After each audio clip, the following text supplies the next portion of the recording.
Fireside Afflictions here. Ron DeSantis is making a huge mistake. Roll the tape.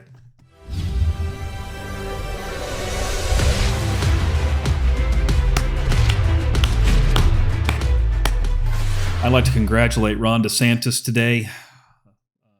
I think it's this week, he's going to be announcing his run for the 2024 GOP nominee, the President of the United States. I want to congratulate him on becoming the next Jeb Bush of the United States. Perhaps he can go work for him, because that's exactly the path that he's taking here. Donald Trump's support is so cemented now, post Fat Albert's prosecution, the fake rape allegations. Yes, it happened 20 years ago, and that was completely bogus and made up. Everyone knows it. That's why no one's talking about it today. As Rush Limbaugh would say, the drive-by media, it's done with the story. He simply cannot beat them. And the more people that get in the race, the less of a chance that he has. I'll give you another example here from Fox News, and we're going to run through this article right quick, guys. This is the living embodiment of why Ron DeSantis can't win and why it's foolish for him to run. It's going to kill what I think is a very big chance it's going to kill his political career, as it did with Jeb Bush. Not that he had one to begin with. Jeb would kind of run out of gas anyway. But literally, Ron DeSantis has a grenade in his hand, and he's pulling his own political pin. It's insane.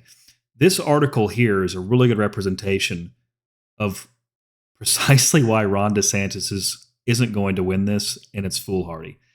GOP megadonor urges Trump to drop out of 2024 race.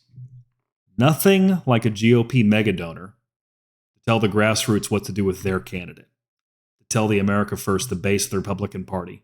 Obviously, in 2022, you saw the base and the grassroots and the America First candidates beat the establishment. Unfortunately, much of the establishment, run by Mitch McConnell's PACs in the Senate, destroyed a lot of our chances there, not Donald Trump. That'll be for another video, perhaps. Point Bridge Capital founder Hal Lambert explained in Fox Business exclusive interview why he believes it's time for the Republican Party to move on to younger leadership. Ron DeSantis could be too young. There's a number of reasons, Lambert said. One, Donald Trump can only serve one term. Lambert says, one, Donald Trump can only serve one term. He effectively will be a lame dunk almost on day one. Thank you very much for another reason to vote for Donald Trump. We don't really want him to think about after 4 years. We want him to finish the job.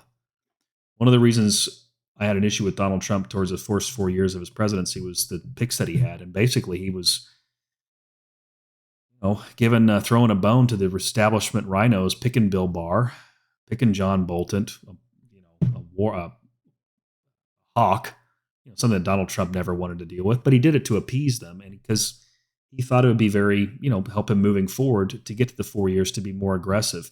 I think over the past 6 years, it's taught him that indeed you can't appease even the rhinos and these other folks. Thank you very much again, Mr. Lambert, for telling us precisely why we shouldn't vote for Ron DeSantis. It's funny because Fox News is the one doing it. They keep pulling. They got the Tucker pin they pulled on themselves, and now they're doing this because everyone knows that they want Ron DeSantis to win. The number two reason he says, I don't think he can win the general. Well, I had up the article before. Let's look at it again. Donald Trump up by 42 points in a Harvard-Harris poll. Keep in mind, everyone's kind of known or at least thought about Ron DeSantis running. Keep in mind, currently, right now, Donald Trump holds a 20-point lead in Florida. Keep in mind, when Ron DeSantis is running for governor, he was down months before the election in November to Andrew Gillum, the guy that had 3 guys in his hotel room with some cocaine and some methamphetamines and some drugs, passed out, and the police had to call. Yeah, he was down to him several percentage points. Donald Trump came to his rescue and put him over the edge, and he won by less than a point, or right at a point. One of the reasons why Ron DeSantis has been successful, it's not because of his political prowess. It's because he is an American First candidate, ironically developed and created by Donald Trump, more or less, and he sticks to his guns like Donald Trump. He doesn't have the political prowess he has. We've heard him speak, right, in these interviews. He's somewhat awkward. He doesn't have a prayer's chance in hell to beat Donald Trump. He would be an excellent vice president candidate alongside Donald Trump, and I think we could have had a really good 16 years, or excuse me, 12 years, because Donald Trump would have served 4, Ron DeSantis 4 and 4. Great 12 years, but he's blown it, guys, and that's so disappointing. I'm so disappointed in Ron DeSantis. So I'm going to really concentrate on this channel a lot to the election coming up. I watch a lot of the news. I'll be able to do it for you. Hell, I'll even put on CNN, MSNBC for you. That way you guys don't have to watch that garbage. Jesus, don't put yourself through it. But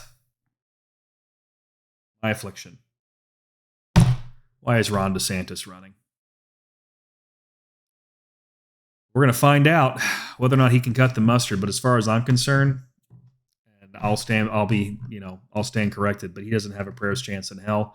And we're going to watch this shit show go. It's going to be embarrassing for him. So, y'all have a good evening. We're going to stay on top of this. We're going to watch the numbers. We're going to watch the polls. We're going to analyze them together. It's part of the channel. And y'all have a good night. Fireside out.